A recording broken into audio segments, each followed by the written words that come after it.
Hello everyone. Hi, good evening. This is Akhilesh. I hope you are well.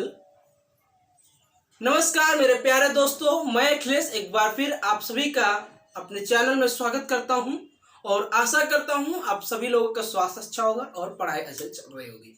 पहले तो आप सभी के लिए क्षमा प्रार्थी हूं क्योंकि लेक्चर इस बार लेट आ रहा है, काफ़ी दिनों का हो गया टाइम, ठीक है। क्योंकि अभी क्या हुआ, दीपावली के छुट्टियों के बाद थोड़ा ट्रैवल ज़्यादा हो गया और उसके बाद घर से आना जाना और उसके बाद थोड़ा स्वास्थ्य भी सही नहीं था, बुखार उखार जुकाम उखाम कोल्ड हो गया, ठीक है। तो इसलिए थोड़ा लेक्चर लेट हुआ और फिर भी उम्मीद करता हूँ आप सभी लोग अच्छे होंगे। फिर भी आप लोगों से एक गाइडेंस देना है बड़े भाई की तरफ से या छोटा भाई जिसका हूँ, जो भी अपना समझ लो आप, ठीक है। इस समय मौसम परिवर्तन हो रहा है और इसमें विशेष ध्यान दें स्वास्थ्य का, क्योंकि स्वास्थ्य सही है तभी आप अच्छे से पढ़ पाएंगे, ठीक है। चलिए, आज का जो हमारा टॉपिक है बजट। क्या है बजट? बजट ये एक ऐसा टॉपिक है जो जीएस पेपर 2 में भी पूछा जाता है और जीएस पेपर 3 में भी पूछा जाता है, ठीक है।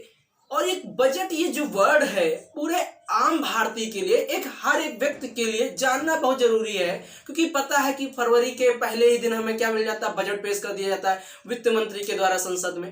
तो ये बजट है क्या, बहुत ज्यादा चर्चा करते हैं, बजट आए, आज बजट आएगा, आज बजट आएगा, क्या मिलेगा क्या मिलेगा। जब बजट के बारे में तुम्हें पता ही नहीं चलेगा कि क्या है, तो कैसे समझोगे कि सरकार सही कर रही है गलत कर रही है। इसलिए आज का जो लेक्चर है हर एक भारतीय के लिए बहुत इंपॉर्टेंट है, भले वो स्टूडेंट हो या नहीं हो। स्टूडेंट के लिए तो अति महत्वपूर्ण सब्जेक्ट है, लेकिन हर एक इंडिविजुअल भारतीय के लिए भी ये बहुत ही महत्वपूर्ण टॉपिक है। तो आशा करता हूं और उम्मीद करता हूं, पूरी कोशिश भी करूंगा कि हर एक व्यक्ति को अपनी एक एक बात समझाने की। अगर फिर भी किसी को कोई वर्ड में समस्या हो, स्टूडेंट हो या किसी व्यक्ति को, तो वो कमेंट सेक्शन में पूछ ले और हर एक समस्या का समाधान किया जाएगा आपकी। ये मेरा परम कर्तव्य है। और इसी दृष्टिकोण को आगे बढ़ाते हुए आज का हमारा टॉपिक है बजट। इस पे हम चर्चा करते हैं। देखा जाए बजट, तो बजट है क्या? बजट एक आम भाषा में क्या है, बजट क्या है? आप अपनी भाषा में बताओ कि बजट क्या है। तो आप अपनी भाषा में यही तो कहोगे कि एक साल में जितना मैंने कमाया और जितना मैंने खर्च किया, यही क्या कहलाता है, बजट। एक सीधी सी भाषा में देखें, देखो एक ऐसे समझने की कोशिश करो, मान लो कोई व्यक्ति, आप ही हैं गवर्नमेंट कर्मचारी या प्राइवेट कर्मचारी, या एक सीधी सी भाषा में और भी आसानी में कहें तो कुछ सिर्फ आपको कहीं ना कहीं अर्निंग हो रही है। चाहे आप स्टूडेंट हैं, आपके पिताजी आपको 10,000 रुपये महीने देते हैं कि बेटा आप पढ़ाई करो, ठीक है। तो आपको पता है कि हम यहाँ पे इतनी कोचिंग में दे देंगे, इतना यहाँ दे देंगे, यहाँ पे इतना दे देंगे, कुल मिला के और इतना सेव कर लेंगे इमरजेंसी के लिए, ठीक है। तो यह क्या हो गया, आपका बजट।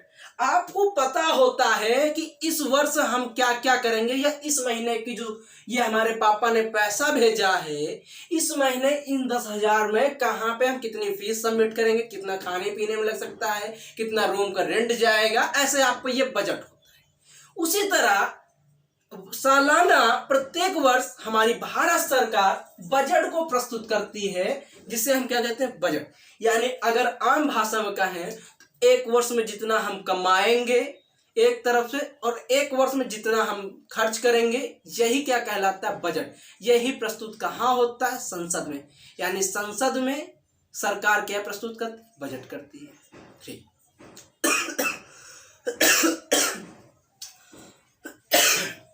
सॉरी, देखो इतनी बात समझ में आई, एक वर्ष में जितना कमाना और जितना खर्च करना, वही क्या कहलाता है, बजट।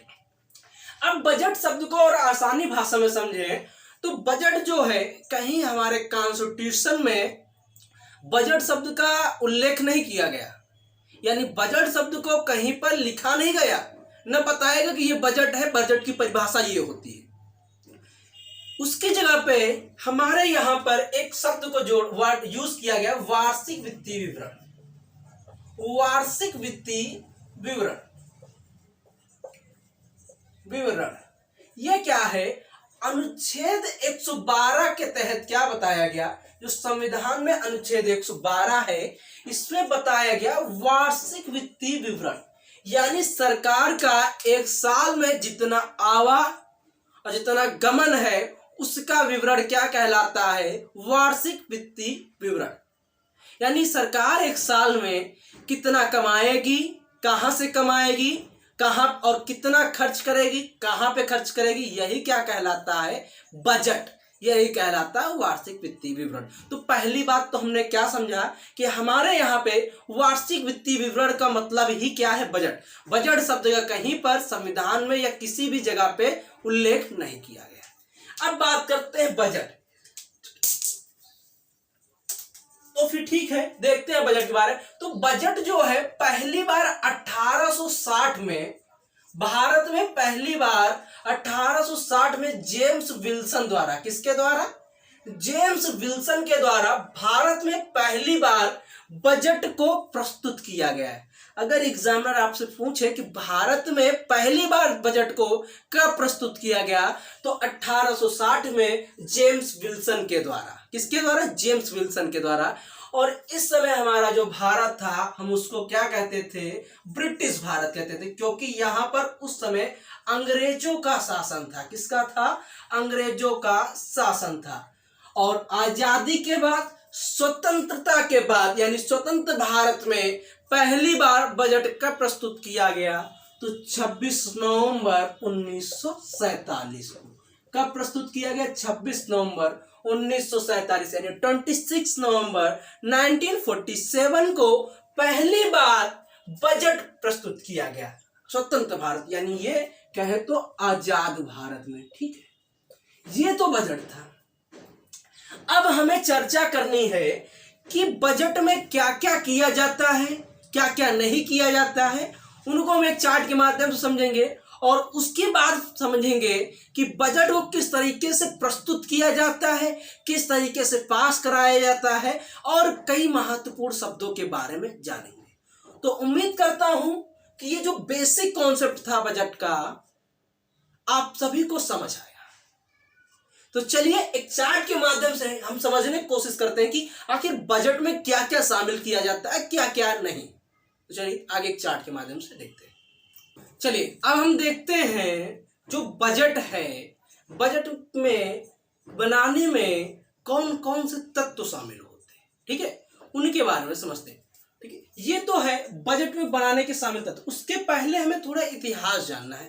देखो, हमने बताया 1860 में ब्रिटिश भारत में पहली बार क्या शामिल किया गया, बजट प्रस्तुत किया गया। यानी भारत में ये कह लो या ब्रिटिश भारत कह लो, पहली बार बजट कब प्रस्तुत किया, 1860 में। उसके बाद 1921 में, इसके बारे में थोड़ा इतिहास जानते हैं।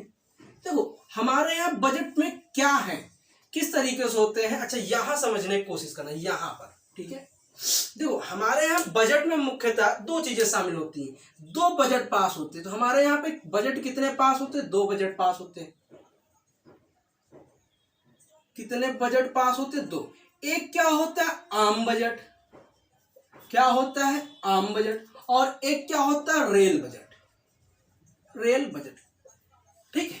यानी कि आम बजट जो डेली खर्चे से, जैसे सड़क परिवहन हो गया, कोयला मंत्रालय हो गया, शिक्षा हो गई, स्वास्थ्य हो गया, ये क्या है, आम बजट। और रेल बजट ये अपने आप में, रेलवे इतना बड़ा मंत्रालय है कि इसका एक अलग से बजट जारी किया जाता है। ठीक है, तो भारत में दो बजट पेश होते हैं, एक कौन सा होता है, आम बजट, और एक कौन होता है, रेल बजट। ठीक है, तो जब हमारे यहाँ भारत में पहली बार 1860 में बजट पेश किया गया, तो आम बजट और रेल बजट को दोनों को एक साथ शामिल करके पेश किया गया और यह प्रक्रिया चलती रही। परंतु उसके बाद 1921 में क्या हुआ, 1921 में क्या हुआ, आम बजट को और रेल बजट को अलग अलग प्रस्तुत करना शुरू कर दिया गया। 1921 से क्या हुआ, आम बजट को अलग पेश किया जा रहा था, रेल बजट को अलग पेश किया जा रहा था, और यह प्रक्रिया चलती रही। और 2016 में मोदी जी की सरकार ने क्या किया कि फिर से दोनों बजटों को मर्ज कर दिया। फिर से दोनों बजटों को मर्ज कर दिया, यानी आम बजट और रेल बजट एक ही दिन, एक ही सभा में, एक ही भाषण में प्रस्तुत किया जाएगा।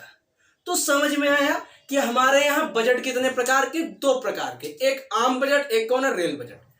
1860 से लेकर 1920 तक दोनों बजट एक साथ प्रस्तुत किए जाते थे, परंतु 1921 से लेकर 2016 तक लगभग 100 वर्षों तक दोनों बजटों को क्या किया जा रहा है, अलग अलग प्रस्तुत किया जा रहा है। उसके बाद 2016 से लेकर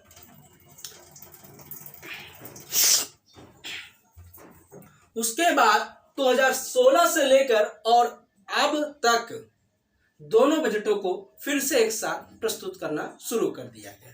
इतनी बात समझ में आई।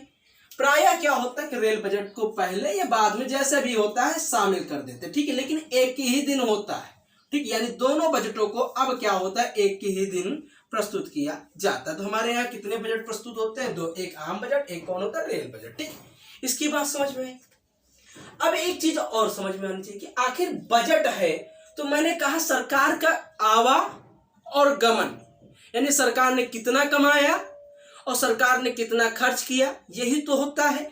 यानी अगर हम बजट, ये बजट है, बजट शब्द है, अगर इसको दो भागों में काटें तो एक क्या हो जाएगा, इनकम हो जाएगी, क्या हो जाएगी, इनकम, और एक क्या क्या हो जाए, एक्सपेंडिचर, एक्सपेंडिचर यानी कि खर्च।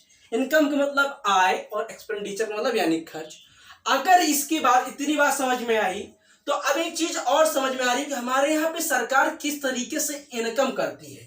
तो हमारे यहाँ पे सरकार दो तरीकों से इनकम करती है। एक तो ऐसे करती है, कैसे, जैसे कि एक क्या हो गई, राजस्व लेकर, यानी रेवेन्यू लेकर, राजस्व यानी कर प्राप्त करके, एक कर होती, यानी कि एक क्या हो गई है, रेवेन्यू इनकम, ठीक, यानी राजस्व कर, ठीक है।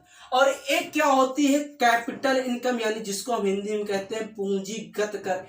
जो सरकार के खुद के पीएसयू होते हैं वो क्या होते हैं, पब्लिक सेक्टर अंडरटेकिंग होते हैं, जो पीएसयू होते हैं, सुना होगा ना, महारत्न कंपनियां, नवरत्न कंपनियां, वो वाली जो इनकम देती है उनको क्या कहते हैं, पूंजीगत होती है, उनको क्या कहते हैं, पूंजीगत आय कहते हैं।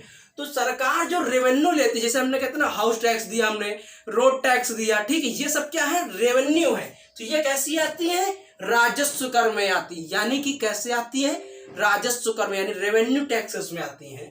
और एक क्या होता है, पूंजीगत टैक्स, यानी पूंजीगत होती है, यानी कि कैपिटल इनकम, ठीक है। अगर ये डायग्राम ऐसे स्क्रीनशॉट ले लो, इसका स्क्रीनशॉट ले लो ऐसे, ठीक है। इतनी बात समझ में आई। अब देखो, जो ये इनकम है, जो रेवेन्यू होता है, ये भी दो प्रकार का होता है। तो उसे रेवेन्यू के आगे ही तोड़ के लिखना, ऐसे रेवेन्यू को तुम्हें क्या करना है, ऐसे लिख देना, दो भागों में तोड़ लेना, ठीक है। ये देखो तुम्हारा क्या हुआ, रेवेन्यू होगा, ठीक है। अब रेवेन्यू को भी तुम्हें दो भागों में तोड़ना है और ऐसे लिखना, एक क्या लिखना, डायरेक्ट कर, एक जो डायरेक्ट कर आता है, ठीक है, और एक क्या आता है, नॉन डायरेक्ट कर, नॉन डायरेक्ट कर, भाई, नॉन डायरेक्ट टैक्स, ठीक, यानी एक डायरेक्ट टैक्स होता है और एक नॉन डायरेक्ट टैक्स होता है। डायरेक्ट टैक्स क्या हो गया, जैसे समझने की कोशिश कर, एग्जांपल के तौर पे मैंने कह दिया इनकम टैक्स, ये क्या होती है, इनकम टैक्स, ये डायरेक्ट हो गया। और नॉन डायरेक्ट टैक्स क्या होता है, जीएसटी, जिसका सीधा सा सिंपल उदाहरण क्या है, जीएसटी, जिसका सीधा सा और सिंपल उदाहरण क्या है, जीएसटी। यानी कि हमारे यहाँ पे रेवेन्यू क्या होता है, दो प्रकार से आता है, एक डायरेक्ट टैक्स आते हैं, इसको इनकम टैक्स कह लो, और रेवेन्यू टैक्स जो दूसरा होता है, नॉन डायरेक्ट टैक्स, उसको सीधा से भाषा में कह लो, जीएसटी। तो इस तरीके से रेवेन्यू से कमा लेते हैं। और जो दूसरी होती है कैपिटल, उसमें क्या होता है, जैसे पीएसयू हो गया, इन सब चीजों की, मतलब कई सारी और चीजें जहां से पूंजीगत आती है, ठीक है, जहां से अधिक पूंजी आ रही, ठीक है, तो वो हो गया। तो इन दोनों तरीकों से सरकार आ रही है, सरकार का पैसा आ रहा है, पैसा आ रहा है, ठीक है, इतनी बात समझ में। तो और जब सरकार कहीं खर्च करेगी, तो मान लो कहीं रोड बनाने में खर्च करेगी, कहीं पुल बनाने में, कहीं कोई योजना, कोई परियोजना, तो उन्हीं के बारे में हम यहां समझते हैं, ठीक है। अब जरा समझने की कोशिश करो। पहला क्या है, शामिल तथ्यों में पहला क्या है, राजस्व एवं पूंजी की अनुमानित प्राप्ति, यानी कि इस साल हमें कितना राजस्व प्राप्त होगा या कितनी पूंजी हमें प्राप्त होगी, यानी कैपिटल इनकम हमें कितनी प्राप्त होगी, वो चीज शामिल होती है बजट बनाने में, याद रखना। दूसरी बात बता रहे, राजस्व बढ़ाने के लिए उत्पाद एवं साधन, यानी हम अपना रेवेन्यू बढ़ाना चाह रही है सरकार, तो उसके लिए हमें कितना उत्पाद बढ़ाना होगा और कितना उत्पादन बढ़ाने होंगे, यानी कि हमें कितनी और रोडें बनानी होंगी, कितना हमारा प्रोडक्शन हाई होना चाहिए, तभी तो जितना ज़्यादा प्रोडक्शन उतना ज़्यादा रेवेन्यू आएगा। ठीक है, उसके बाद खर्च का अनुमान कि कितना हमें खर्च करेंगे इस साल, यानी इस साल हम जो बजट बनाने जा रहे हैं इस साल में हम कितना खर्च करेंगे वो भी शामिल होता है। उसके बाद वास्तविक प्राप्तियां एवं खर्च का विवरण, यानी पूरे वर्ष में कितना हमें रियल में प्राप्त होगा। ठीक है, एवं खर्च का विवरण, यानी सीधी सी बात है, अगर वास्तविक प्राप्तियां कहें तो इसको हम पिछले वर्ष से जोड़ लें। पिछले वर्ष से कैसे जोड़े, ऐसे समझने की कोशिश करो। मान लो कि हमें बजट बनाना है, अभी 2022 चल रहा है ना, अब 2022 और 23 का बजट बनाना है। अभी जो बजट बनेगा 22 और 23 का बनेगा, नहीं भाई 22-23 को बन गया, अब मान लो 23 और 24 का बनेगा। अभी जो आएगा 23 और 24 का बनेगा। ठीक है, तो उसके पहले जो 22 और 23 में जो खर्च हुआ, जो 22 और 23 में खर्च हुआ, उसका तो हमारे पास वास्तविक प्राप्तियां है ना, कि हमने इस वर्ष कितना खर्च किया वो तो हमें पता है ना, और उसका वास्तविक विवरण भी है, यानी वास्तविक प्राप्ति और वास्तविक खर्चा है। तो सीधी सी मतलब समझो, अगर मान लो हमें 2023 और 24 का बनाना है तो हमें इसका मतलब एक पिछले वर्ष का भी हमें पूरा पता होगा कि हमें कितना खर्च किया है, कितना अभी खर्च करना है, कितना बचा हुआ है। तो ये सब क्या होती है, वास्तविक प्राप्ति एवं खर्च का भी विवरण शामिल होता है। उसके बाद क्या होता है, आर्थिक एवं वित्तीय नीति, यानी जो इकोनॉमिक एकदम फिनेंशियल नीति को तथा कर व्यवस्था को तथा नई परियोजनाओं को भी शामिल करते हैं कि कहां पर कितना खर्च होगा, कितना और अधिक खर्च होगा, कितना और अधिक खर्च होगा, इन सब को शामिल करते हैं और इस अनुसार एक क्या बनाते हैं, बजट बनाते हैं। प्रायः बजट जो है सितंबर माह से ही शुरू हो जाता है, यानी जैसे बजट प्रस्तुत करना है फरवरी में, लेकिन उसकी जो प्रक्रिया होती है सितंबर माह से ही शुरू हो जाती है। सितंबर माह में जब शुरू हो जाती है बजट, तो फिर उसमें क्या होता है, सरकार निश्चित करती है कि हमें कहाँ पे कितना क्या क्या करना है। उसके बाद सरकार क्या करती है, नवंबर में प्रत्येक मंत्रालय को, जैसे कहते सड़क मंत्रालय की इतनी हमें रोडें बनानी है, तो सड़क मंत्रालय के पास जाएगी, भैया इतनी इतनी रोडें बनानी है। उसमें क्या कहेगा, सड़क मंत्रालय कहेगा कि हमें इतनी रोडें बनानी है, परिवहन मंत्रालय कहेगा हमें इतना परिवहन निकालना है, तो हमें इतना पैसा चाहिए। ये सब लोग अपनी अपनी मांग को भेजते हैं, ये सब लोग अपनी अपनी मांग को भेजते हैं। उसके बाद उसमें जांच होती है। इन सब के बारे में हम एक अगली स्लाइड में चर्चा करते हैं कि बजट को किस प्रकार प्रस्तुत किया जाता है, किस प्रकार पास किया जाता है। तो उम्मीद करता हूं ये सारी चीजें समझ में आई। ये समझ में आया कि शामिल बजट में कौन कौन से तत्व शामिल होते हैं, समझ में आया। चलिए आगे देखते हैं। चलिए अब देखते हैं जो बजट पारित होने की प्रक्रिया के, यानी बजट को किस तरीके से पास कराया जाता है, प्रस्तुत किस तरीके से, क्या क्या क्या चीजें होती है। तो सबसे पहली बात क्या होती है, बजट का प्रस्तुतिकरण। और बजट का जो प्रस्तुतिकरण होता है, यानी बजट को पेश किया जाता है, प्रायः जो होता है बजट कौन पेश करता है, वित्त मंत्री करता है। कौन करता है, जो भारत का वर्तमान समय में वित्त मंत्री होगा वही बजट को क्या करता है, पेश करता है। ठीक है, उसके बाद जब बजट पूरी पेश हो जाता है तो उसके बाद क्या होता है, बजट पर चर्चा होती है। बजट पर क्या होती है, चर्चा होती है, यानी कि दूसरे स्टेप में क्या होता है, बजट पर आम बहस होती है।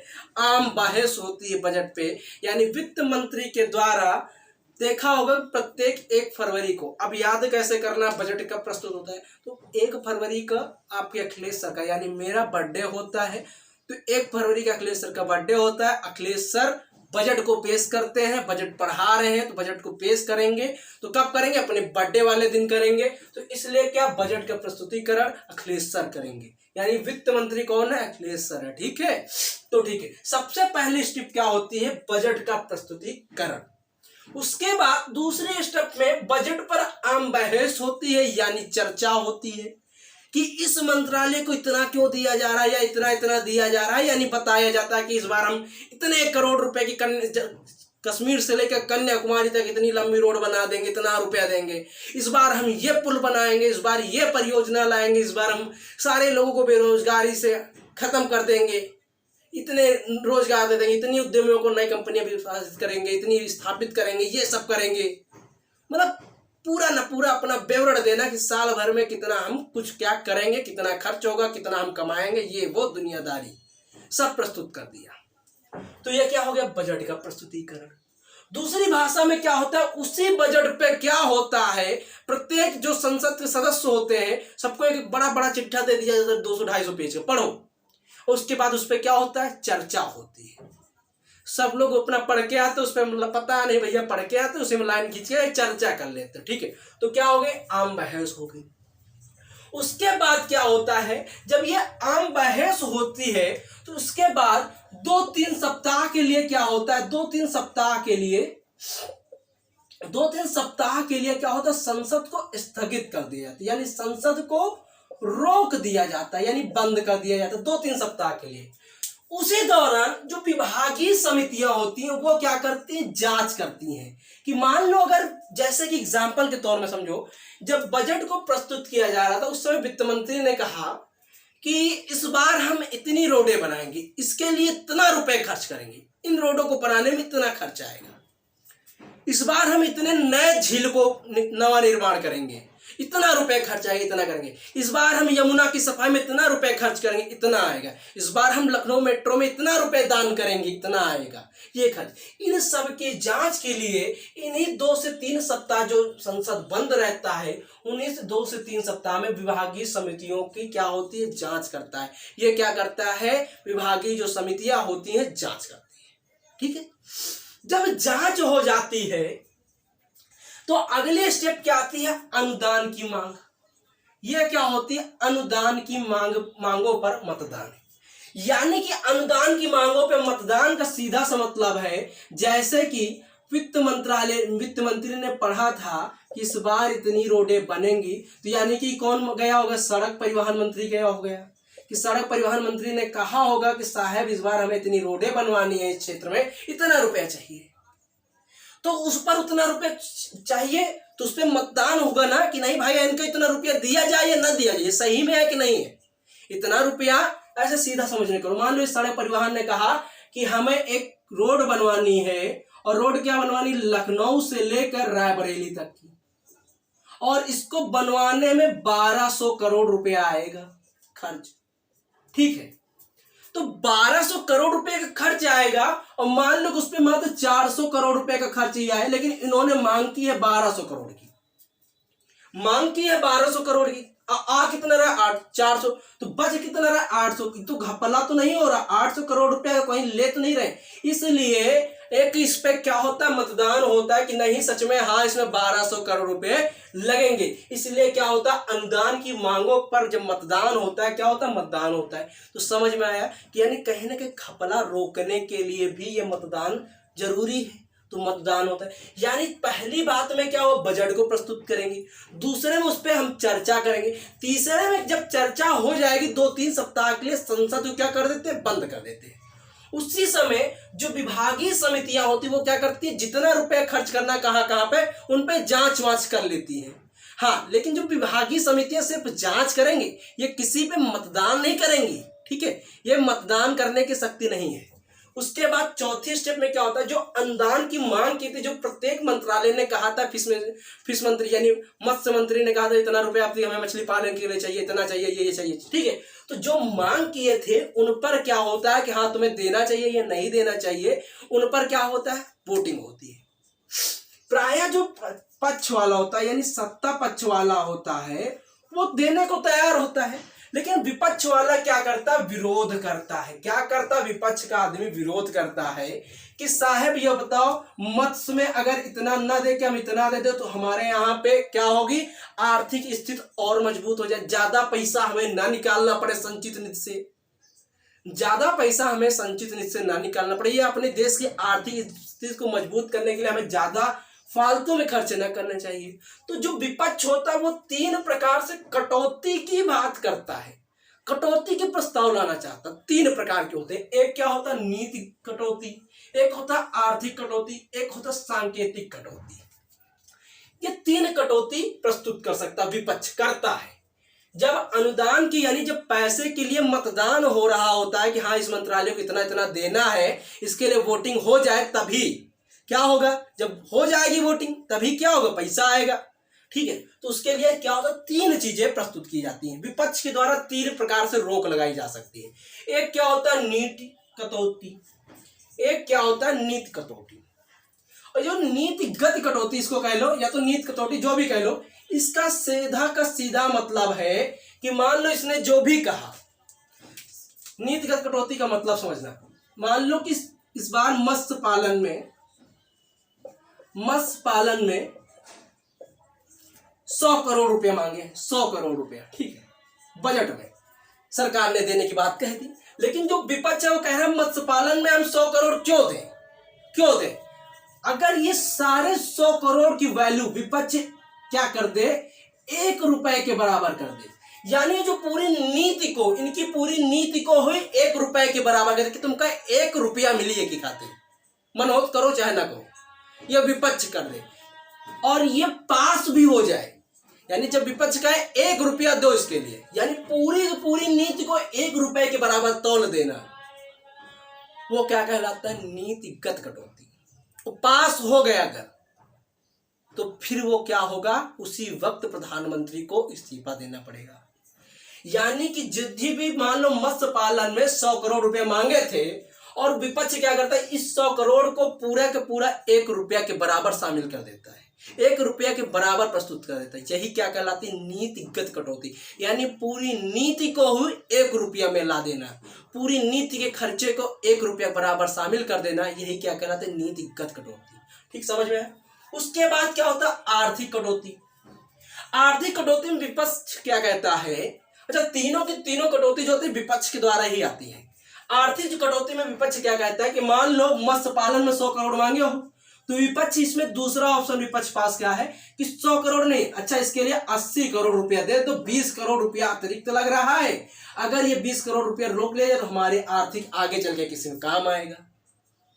तो ये क्या हो गया, आर्थिक कटौती, यानी 100 को 80 के बराबर कर देना, 100 को 1 रुपये के बराबर कर देना, क्या कहलाता है, नीति कटौती।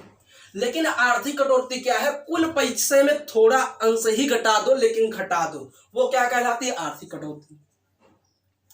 उसके बाद क्या है, सांकेतिक प्रस्ताव कटौती। इसका मतलब क्या है, मान लो कि 100 करोड़ रुपया मत्स्य पालन के लिए मांगे हैं, उसमें कह रहा कि तुम चाहे 100 रुपया घटाओ, लेकिन 100 करोड़ को 100 रुपया, 100 करोड़ में 100 रुपया घटा दो, लेकिन घटाओ जरूर। ये कौन कह रहा है, विपक्ष कह रहा है। ठीक है, तो ये क्या है, सांकेतिक कटौती। यानी कि हमें समझना नीति कटौती का मतलब क्या होता है, पूरी की पूरी नीति को 1 रुपये के बराबर कर देना। आर्थिक कटौती यानी कि उसमें कुछ परसेंट कम ही करो, लेकिन कम करो। उसके बाद तीसरी क्या है, सांकेतिक कटौती। अच्छा ठीक है, तुम कुछ भी नहीं कर रहे हो ना, चलो ठीक है, पूरे 100 करोड़ में 100 रुपया का कम कर दो, लेकिन कम करो। अगर इन तीनों में से कोई एक भी, ध्यान से सुनना, अगर इन तीनों में से कोई एक भी अगर पास हो गई संसद में, तो समझ लो उसी वक्त प्रधानमंत्री को अपने पद से इस्तीफा देना होगा। यानी कि सत्ता पक्ष जो होगा उसी वक्त गिर जाएगा और प्रधानमंत्री को अपने आप में क्या करना, अपने पद से इस्तीफा देना पड़ेगा। इसका मतलब समझे कि यानी कि विपक्ष कह रहा है कि इतने रुपए में 1 ही रुपये घटा दूं, या थोड़े कम कर दूं, या 100 रुपये घटा दूं। इन तीनों स्टेप अगर में कोई एक पास हो गया, तो इसका मतलब तुम्हारे पास बहुमत ही नहीं है, तभी तो संसद में पास हुआ है। जब संसद में पास हो गया तो तुम अपने पद से इस्तीफा दो, तुम्हारा बजट ही खराब है, वो इस्तीफा देना पड़ेगा। इसलिए कहते हैं कि इन तीनों को पास अगर नहीं हुआ तो वो क्या होगा, अनुदान के लिए उतना उतना खर्चा दे देंगे, चला जाएगा। ये हो गया अनुदान की मांग मत। तो उस पर रोक लगाता है कौन, लगाता है विपक्ष लगाता है। 3 प्रकार से, एक नीति कटौती प्रस्ताव, एक आर्थिक कटौती प्रस्ताव, एक सांकेतिक कटौती प्रस्ताव। ठीक है, समझ में आया। उसके बाद जो चौथा था, उसके बाद 5वां क्या, विनियोग विधेयक, अप्रोप्रिएट बिल। और उसके बाद 6वां क्या, वित्तीय विधेयक, उनके बारे में अगली स्लाइड में देखेंगे। चलिए आगे देख रहे हैं, ठीक है। चलिए देखते हैं। मैंने चौथे नंबर पे बताया आपको अनुदान की मांग, यानी अनुदान की मांग पर जो मतदान है उनका विवरण कहाँ दिया गया, अनुच्छेद 113 में, अनुच्छेद 113 में अनुदान की मांग का विवरण दिया गया। उसके बाद मैंने बताया था ना, पांचवा जो है विनियोग विधेयक होता है। पांचवी स्टेप क्या होती है, विनियोग विधेयक। पहली क्या थी, बजट का प्रस्तुतिकरण। दूसरी क्या थी, बहस, आम बहस यानी चर्चा करना। तीसरी क्या थी, विभागीय समितियों के द्वारा जांच। चौथी क्या थी, अनुदान की मांग। और पांचवी क्या है, विनियोग विधेयक यानी अनुच्छेद 114। विनियोग विधेयक यानी अनुच्छेद 114, अनुच्छेद 114। उसके पहले कहाँ पे चर्चा की, विनियोग विधेयक की बात कहाँ की, अनुच्छेद 114। उसके बाद अब देखो अनुच्छेद 266 में क्या बताया गया, संचित निधि का विवरण किया गया। संचित निधि, ये संचित निधि क्या होती है, संचित निधि से पैसा सिर्फ और सिर्फ संसद की सिफारिश पर भारत का राष्ट्रपति निकाल सकता है, ठीक है।